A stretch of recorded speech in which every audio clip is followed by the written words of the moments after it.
সুপ্রিয় শিক্ষার্থীরা, শুভেচ্ছা জানিয়ে শুরু করছি হিসাব বিজ্ঞান বিষয়ের দ্বিতীয় পর্বের আলোচনা।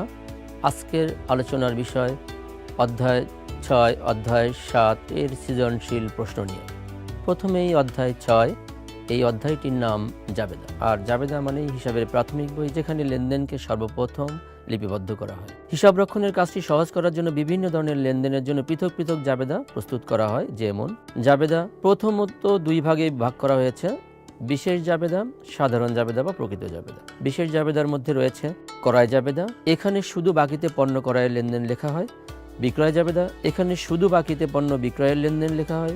ক্রয় ফেরত জাবেদা, এখানে শুধু বাকিতে কৃত পণ্য ফেরতের লেনদেন লেখা হয়। বিক্রয় ফেরত জাবেদা, এখানে শুধু বাকিতে বিক্রিত পণ্য ফেরতের লেনদেন লেখা হয়। নগদ প্রাপ্তি জাবেদা, এখানে সকল নগদ প্রাপ্তি এবং চেকে প্রাপ্তির লেনদেন লেখা হয়। নগদ প্রদান জাবেদা, এখানে সকল নগদ প্রদান এবং চেকে প্রদানের লেনদেন লেখা হয়।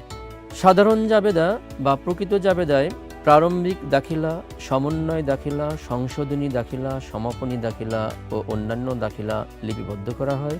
তবে সব ধরনের লেনদেনই সাধারণ জাবেদায় লিপিবদ্ধ করা যায়। জাবেদা থেকে প্রশ্নের উত্তর দিতে হলে যে বিষয়গুলো আমাদের মনে রাখা প্রয়োজন তা হলো: 1. প্রশ্নে জাবেদা প্রস্তুত করতে বললেই সেটি সাধারণ জাবেদা হবে। 2. জাবেদায় ব্যাখ্যা দেওয়া আবশ্যক, কাজেই প্রশ্নে ব্যাখ্যা ব্যতীত বলা না থাকলে অবশ্যই ব্যাখ্যা লিখে জাবেদা করবেন, না তা না হলে পরীক্ষক 1 নম্বর কাটতে পারেন।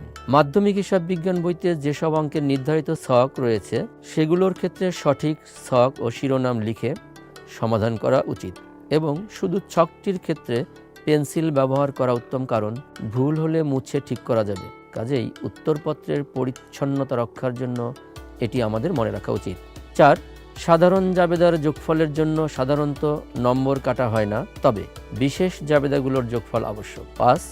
ক্রয় জাবেদা, বিক্রয় জাবেদা, ক্রয় ফেরত জাবেদা এবং বিক্রয় ফেরত জাবেদার ক্ষেত্রে প্রশ্নে গণনা কার্য দেখাতে না বললে সরাসরি ক্যালকুলেটর ব্যবহার করে মূল্য নির্ণয় করতে পারবে, তবে গণনা লিখে করলে ভুল হওয়ার সম্ভাবনা কমে যায়। 6. আরও একটি বিষয় আমাদের মনে রাখা উচিত যে হিসাব বিজ্ঞানের যে কোনো প্রশ্নের সমাধানে যেখানে ফলাফল লিখে শেষ করব সেখানে ফলাফলের নিচে অর্থাৎ সংখ্যার নিচে 2টি সমান্তরাল দাগ টেনে বন্ধ করে দিব।